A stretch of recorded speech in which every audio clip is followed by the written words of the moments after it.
بسم اللہ الرحمن الرحیم۔ السلام علیکم۔ حضرت علی رضی اللہ تعالیٰ عنہ نے ارشاد فرمایا، ان 3 گھروں میں اپنی بیٹی کا رشتہ مت کرنا ورنہ آپ کی بیٹی مر جائے گی، اس کی زندگی برباد ہو جائے گی۔ ان 3 گھروں میں رشتہ کبھی مت کرنا۔ محترمہ ناظرین، ایک روز حضرت علی رضی اللہ تعالیٰ عنہ اپنی بارگاہ اقدس میں موجود تھے۔ ایک مالدار شخص آیا اور بہت پریشان تھا۔ اس کے چہرے پر پریشانی کے آثار نمایاں نظر آ رہے تھے۔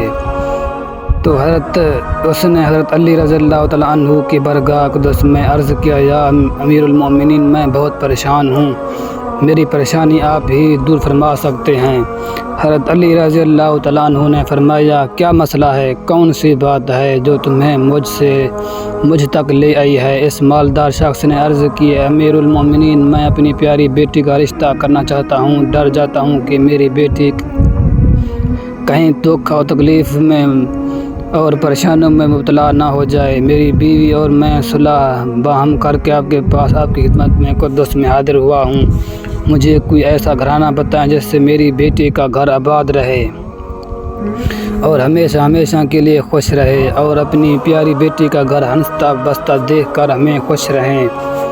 اس مالدار کی ہر بات میں وزن تھا، اس لیے حضرت علی رضی اللہ تعالیٰ عنہ نے فرمایا، اپنی بیٹی کا رشتہ کرتے وقت صرف 3 چیزوں کا خیال رکھنا ہے۔ آپ کی بیٹی کا گھر ہمیشہ آباد رہے گا، اس کو اپنا گھر جنت محسوس ہوگا۔ آپ رضی اللہ تعالیٰ عنہ نے فرمایا، باپ کے گھر میں بیٹی تو ملکہ ہوتی ہے، اور باپ اس لیے تو فکر مند ہوتا ہے جب بیٹیاں باپ کے گھر میں جوان ہو جاتی ہیں، باپ کو اپنے گھر کی 4 دیواریں چھوٹی لگنے لگ جاتی ہیں تاکہ اس کی بیٹی کو کبھی بھی گرم ہوا بھی چھو کر نہ گزرے۔ اس لیے اے مالدار شخص، نہ ہی تمہاری بیٹی کو تمہاری دولت خوش کر سکتی ہے، نہ ہی اونچے مکان گھر والے گھر کو خوش کر سکتے ہیں۔ اس لیے جب بھی اپنی پیاری لاڈلی بیٹی کا رشتہ کرنے لگو تو صرف 3 چیزوں کا خیال کر لینا۔ آپ کی بیٹی کا گھر آباد ہو جائے گا، وہ بہت خوش رہے گی۔ مالدار شخص نے عرض کیا، امیر المومنین رضی اللہ تعالیٰ عنہ، وہ کون سی 3 ایسی چیزیں ہیں یا کون سے ایسے اعمال ہیں جن پر عمل کر کے ہم اپنی بیٹی کا رشتہ کریں؟ حضرت رضی اللہ تعالیٰ عنہ نے فرمایا، اے مالدار شخص، یاد کر لینا، اپنی بیٹی کا رشتہ اس جگہ اس گھر میں نہ کرنا، اپنی بیٹی کا رشتہ مت کرنا جس گھر میں گھر کے فیصلے عورت کرتی ہو، مرد اس عورت کے فیصلے پر عمل کرتے ہو۔ اپنی بیٹی کا رشتہ کبھی بھی ایسے گھر میں نہ کرنا ورنہ آپ کی بیٹی کا گھر بسنے سے پہلے اجڑ جائے گا، برباد ہو جائے گا، آپ کی بیٹی کی دنیا برباد ہو جائے گی۔ ناظرین، اور ہم نے یہ دیکھا ہے جب بیٹیوں کے رشتے ٹوٹتے ہیں تو جتنی بھی حسین لڑکی کیوں نہ ہو، وہ اس دنیا میں بے نام ہو جاتی ہے۔ اس کو نہ گھر والوں سے پیار ملتا ہے، نہ میکے والوں سے ملتا ہے۔ وہ میکے والوں پر اور اپنے شوہر پر خود کو بوجھ سمجھنے لگ جاتی ہے، اور ایسا ہم نے دیکھا ہے کہ بھائیوں نے بھی بہن کو بوجھ قرار دیا ہے۔ ایسے کئی گھر ہمارے آس پاس موجود ہوتے ہیں۔ ایسی لڑکیوں کو سب لوگ تانے دیتے رہتے ہیں۔ ایسی لڑکی کو نہ دن کو سکون ملتا ہے نہ رات کو۔ وہ جب اپنے والدین کو اور بہنوں کو پریشان دیکھتی ہے تو اسے کسی پل بھی رات نصیب نہیں ہوتی۔ اسے لگتا ہے کہ یہ سارے غم اور پریشانیاں میری وجہ سے ہیں، اور آہستہ گھٹ کر جینا شروع کر دیتی ہے، اور تھک ہار کر یا تو اپنے شوہر کے پاس واپس چلی جاتی ہے اور اسے ظلم و ستم کو زیور بنا لیتی ہے، یا پھر اپنی زندگی سے روٹھ کر بیمار پڑ جاتی ہے۔ اس لیے اے مالدار شخص، اس گھر میں اپنی بیٹی کا رشتہ کبھی نہ کرنا جس گھر کے فیصلے عورت کرتی ہو۔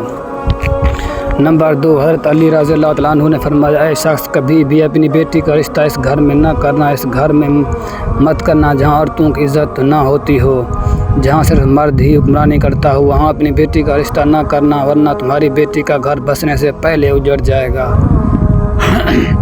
ناظرین، ہم نے اپنے ارد گرد یا کہیں نہ کہیں ضرور دیکھا اور سنا ہے، ایسے گھر بھی ہیں جو عورت کو اپنی جوتی کے نوک پر رکھتے ہیں، حالانکہ اللہ تعالیٰ کے پیارے نبی ہمارے پیارے نبی حضرت محمد صلی اللہ علیہ وسلم نے فرمایا کہ جیسا تم کھاؤ اپنی بیویوں کو ویسا ہی کھلاؤ، جیسا تم پہنو ویسا ہی اپنی بیوی کو پہناؤ۔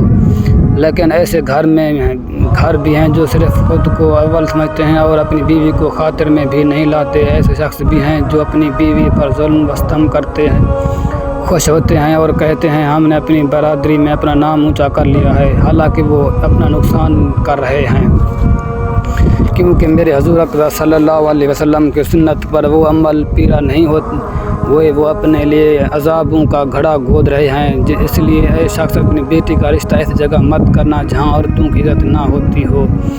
حضرت علی رضی اللہ تعالیٰ عنہ نے فرمایا اپنی بیٹی کا رشتہ ایسی جگہ کرنا جہاں اس کا خاوند اپنی بیوی کے ساتھ نرمی و خوش و اخلاقی اور حسن سلوک کے ساتھ پیش آئے، جو اپنی بیوی کے حقوق ادا کرنے میں کسی قسم کی غفلت اور کوتاہی نہ کرے، جو اپنی بیوی کا اس طرح ہو کر رہے کہ کسی اجنبی عورت پر نگاہ نہ ڈالے، جو اپنی بیوی کو اپنے عیش و عشرت میں برابر شریک سمجھتے ہو، جو اپنی بیوی پر بھی ظلم و ستم اور کسی قسم کی بے جا زیادتی نہ کرے، جو اپنی بیوی کی بھی خوبیوں پر ہمیشہ نظر رکھے اور معمولی غلطیوں کو نظر انداز کرے، جو اپنی بیوی کی مصیبتوں اور بیماری اور رنج و غم میں دل جو اعتماد داری اور وفاداری کا ثبوت دے، جو اپنی بیوی کو پردے میں رکھ کر اس کی عزت و آبرو کی حفاظت کرے، جو اپنی بیوی کو ذلت اور رسوائی سے بچائے رکھے، جو اپنی بیوی کو دیانتداری کی تاکید کرتا رہے اور شریعت کی راہ پر چلائے، جو اپنی بیوی کے اخراجات میں بخیلی اور کنجوسی نہ کرے، جو اپنی بیوی پر اس طرح کنٹرول رکھے کہ وہ کسی برائی کی طرف رخ بھی نہ کر سکے۔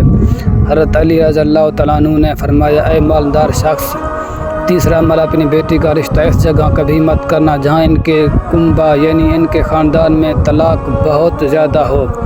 وہ گھرانہ جتنا بھی امیر ہوگا وہ خواہ مخواہ ان کے پاس 1000 اونٹ کی قطار بھی کیوں نہ ہو، اپنی بیٹی کا رشتہ اس خاندان میں، اس گھرانے میں، اس گھر میں کبھی نہ کرنا جہاں عورتوں کو طلاق دینے کا رواج بہت زیادہ ہو، حالانکہ ایسے لوگ اللہ کی پکڑ میں آتے ہیں۔ میرے اللہ تعالیٰ کی ارشاد مبارک ہے طلاق دینا بدترین عمل ہے کیونکہ یہ عمل شیطان کو بہت پسند ہے۔ ناظرین آپ خود سوچئے، جس عمل پر پروردگار عالم غضب ناک ہو جاتے ہوں وہ انسان اس دنیا میں ذلیل و خوار ہوگا اور آخرت میں بھی رسوا ہوگا، بلکہ وہ تو خوار ہو گیا سمجھو۔ اس لیے یہ ہے شخص ان 3 چیزوں پر عمل کرو اور اپنی بیٹی کا رشتہ کہیں کر دو کیونکہ یہ سنت عمل ہے اور آپ کی بیٹی ہمیشہ خوش رہے گی۔